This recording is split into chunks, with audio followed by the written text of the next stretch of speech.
Bonjour tout le monde, c'est Paul de Crypto Formation avec vous, j'espère que vous allez bien. Aujourd'hui, on a une grande vidéo devant nous où est-ce qu'on va parler de 3 sujets. On va parler des vraies nouvelles à suivre pour éviter le bruit en crypto-monnaie et on voit que les choses s'en vont vraiment dans la bonne direction. Commençons par parler des vraies nouvelles parce que comme vous le savez, il y a beaucoup de bruit en crypto-monnaie, les gens s'excitent, c'est le marché où est-ce que en un an, les gens peuvent vieillir de 10 ans comme si de rien n'était. Donc rappelez-vous d'une chose, il n'y a rien de vrai dans ce que vous entendez, ce qu'on vous présente dans les médias, c'est que pour vous influencer d'un côté ou de l'autre. Et nous, notre mission en tant que guerriers de la crypto, c'est d'être capable de combler le fossé entre ce qu'on vous dit et ce qu'est la réalité. Généralement, on n'aura jamais 100% de taux de succès, mais on peut s'approcher de la réalité et c'est vraiment ça notre mission. Et je vous rappelle d'écouter la scène du Loup de Wall Street où est-ce que Matthew McConaughey explique à Leonardo DiCaprio comment ça fonctionne la finance en se tapant sur le chest. Et ça va vous expliquer beaucoup de choses. Donc, première nouvelle d'importance, la SEC vient d'abandonner son procès contre le XRP. Ça, qu'est-ce que ça veut dire? La SEC qui disait que XRP était une valeur mobilière, donc ça aurait pu causer beaucoup de problèmes et causer un précédent pour beaucoup de altcoins qui auraient été vus comme des valeurs mobilières et ça n'aurait pas pu être possible de les acheter dans plusieurs pays, en commençant par les États-Unis et d'autres pays auraient probablement suivi les États-Unis.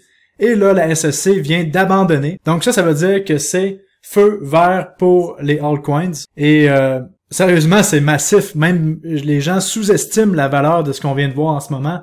Et on se rappelle que XRP a pas eu de bull run dans le dernier cycle haussier en 2021. On est dans une compression qui dure depuis 2017. Donc possiblement que XRP risque d'avoir des beaux gains dans le prochain cycle haussier, même si c'est pas le genre de crypto-monnaie qui m'intéresse. Mais bon, ils sont proches des banques, proches du système financier, avec le ISO 20022. Donc vraiment, pour les gens qui aiment XRP, c'est à surveiller. Et pour les gens qui ont des altcoins, excellente nouvelle. Et là, ça, c'est majeur. Maintenant, on va voir la deuxième nouvelle qui retient mon attention parce que toutes les autres choses, c'est que du bruit. Et une autre nouvelle importante, vraiment qui est très importante, c'est tout ce qui est l'ETF Bitcoin adossé à des Bitcoins physiques.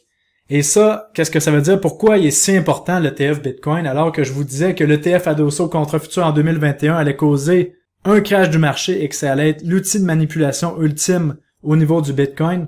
Alors que là, je vous dis qu'un ETF adossé au Bitcoin physique est très important et va causer une pression acheteur énorme sur le marché des crypto-monnaies en commençant par le Bitcoin. C'est parce que les gens qui vont acheter l'ETF Bitcoin physique qui s'en vient, selon moi, d'ici la fin de l'année, sérieusement, peut-être en début d'année prochaine, ça implique que l'émetteur de cet ETF Bitcoin physique-là est obligé d'avoir des Bitcoins dans un portefeuille à chaque fois que vous en achetez un. Et ça fait que chaque fois qu'une personne va acheter des Bitcoins avec l'ETF Bitcoin physique, ça cause une pression acheteur sur le marché des crypto-monnaies. C'est pas plus compliqué que ça. Et c'est majeur. Et là, qu'est-ce qu'on voit ces temps-ci? On voit de plus en plus de gros joueurs qui commencent à dire que l'ETF Bitcoin physique s'en vient et que c'est pratiquement une garantie. Et là, dernièrement, on a vu le CEO de BlackRock. BlackRock est la plus grande institution financière au monde, Larry Fink, qui nous dit que les clients demandent du Bitcoin partout à travers le monde et que la montée qu'on voit en ce moment est un envol vers la qualité. Donc, les investisseurs achètent du Bitcoin parce que c'est de la qualité. Donc, qu'est-ce qu'il faut comprendre? C'est lorsque les Bitcoin ETF spot vont être acceptés, qu'est-ce que ça veut dire?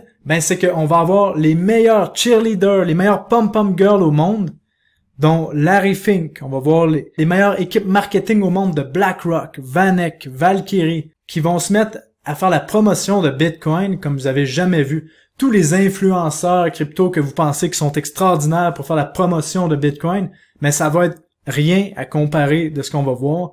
Et ça va propulser le Bitcoin à des niveaux qu'on n'aurait pas vus. Selon moi, lorsque l'ETF Bitcoin Spot va être approuvé, ça va être plusieurs ETF qui vont être approuvés en même temps, on risque de voir le prix du Bitcoin augmenter dans les jours qui suivent de plus de 10 000 $.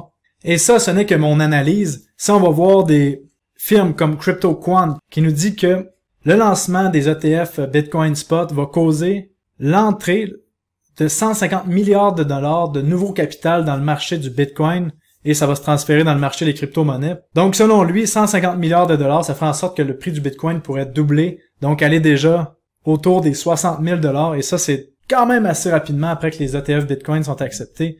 Donc, sérieusement, c'est majeur. La chose que j'ai à vous dire, c'est que si vous n'êtes pas positionné maintenant, s'il vous plaît, arrangez-vous pour être positionné avant que les ETF Bitcoin spot arrivent parce que vous allez manquer le bateau et ça risque de faire mal. Donc, toutes les gens qui sont sur les lignes de côté, ben ça peut être une bonne idée peut-être d'adopter une stratégie en mode DCA, d'accumuler tranquillement une position parce qu'aussitôt que les ETF Bitcoin spot arrivent, ben c'est trop tard. C'est fini, la fenêtre d'opportunité est fermée, le train est parti. Puis, allez-vous être dans le train ou non, ben là, ça, c'est à vous de décider. Et en plus de ça, voici une des chartes les plus parlantes que j'ai vues qui a été faite par Miles Dutcher, qui nous montre ici qu'on voit les holders de Bitcoin long terme sont en hausse, qui est la ligne orange, et les holders de Bitcoin court terme sont en baisse. Ça, qu'est-ce que ça veut dire? C'est qu'on voit une capitulation par le temps sur la plupart des crypto-monnaies, dont le Bitcoin. Donc, ça fait des mois qu'on se promène de côté. Bon, de côté, c'est un grand mot, là, parce qu'on sait que la volatilité en crypto est grande. Le prix du Bitcoin a quand même doublé depuis l'année passée. Mais en termes de volatilité Bitcoin, ça reste qu'une volatilité assez faible. Et ça, c'est une capitulation par le temps. Une capitulation par le temps, ça fait sortir les mains faibles du marché et c'est ça qu'on est en train de voir. Donc sérieusement, tout se passe comme prévu, ça suit le plan. La question, c'est allez-vous être dans le train ou non quand ça va décoller?